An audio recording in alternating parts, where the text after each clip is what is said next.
பாங்குக்கும் இக்காமத்துக்கும் நடுவுல கேட்கக்கூடிய துவா. பாங்கு சொல்லுறதுல ஆரம்பிச்சு 4 சுன்னத்துகள் பின்பற்ற வேண்டியது இருக்குது. அந்த சுன்னத்துகளை பின்பற்றி விட்டு நம்ம அந்த துவாவை கேட்கலாம். உங்களுடைய நீண்ட நாளாக பதில் கிடைக்காத விஷயம் கூட உங்களுக்கு பதில் கிடைக்கும். இந்த 4 விஷயத்தை பின்பற்றி விட்டு நீங்க துவா செய்யுங்க. நேரடியாக துவாவை மட்டும் கேட்காமல் இந்த மாதிரி சுண்ணத்துக்களை எல்லாம் பேணி கடைபிடித்து நன்மையை செய்துவிட்டு நம்ம துவா செய்யும் போது நம்மளுடைய துவா ரொம்ப பவர்ஃபுல்லா இருக்கும். அல்லாஹும் ஏத்துக்கொள்வான். முதல் விஷயம் நமக்கு தெரியும், பாங்குங்கிறது தொழுகைக்கான ஒரு அழைப்பு தான். புகாரில 587வது அதீதாக வருது.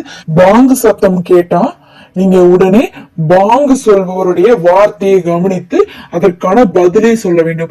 எப்படி பாங்கிற்கு நம்ம பதில் சொல்ல முடியும்னா, நீங்க பாங்கின் சத்தம் கேட்டா என்ன பண்ணா முஅத்தின் சொல்வதை நீங்களும் திருப்பி சொல்லணும். பாங்குடைய அமைப்பை பாருங்க, 2 முறை வரும். நாமளும் திரும்பி சொல்லணும், அர்த்தத்தையும் உணர்ந்து நம்ம சொல்லணும். அல்லாஹு அக்பர் அல்லாஹு அக்பர்னா அல்லாஹு மிகப்பெரியவன் அப்படின்னு சொல்லிட்டு 2 தடவை சொல்றாங்க.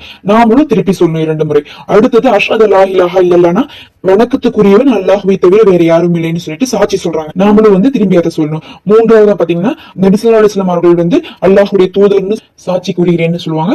நாமளும் அஷ்ஹது அன்ன முஹம்மது ரசூலுல்லாஹ்னு நம்ம சொல்லணும். அடுத்தது ஐயால் ஸலா தொழுகைக்கு வாருங்கள் அப்படின்னு சொல்லிட்டு 2 தடவை சொல்லுவாங்க. நாமளும் திருப்பி தொழுகைக்கு வாருங்கள்னு அழைக்க கூடாது. முஅத்தின் தான் நம்மளை அழைக்கிறாங்க. அப்ப நாம எப்படி அதுக்கு பதில் கொடுக்கணும்? லா ஹவ்ல வலா குவத்த இல்லா பில்லாஹ். தீமையை விட்டு விலகுவதும் நன்மையை செய்ய சக்தி பெறுவதும் அல்லாஹ்வை கொண்டுதான் அப்படிங்கிற அர்த்தம். இதை நீங்க அவங்க 2 தடவை சொல்லுவாங்க, நீங்களும் 2 தடவை இதுவே சொல்லலாம்.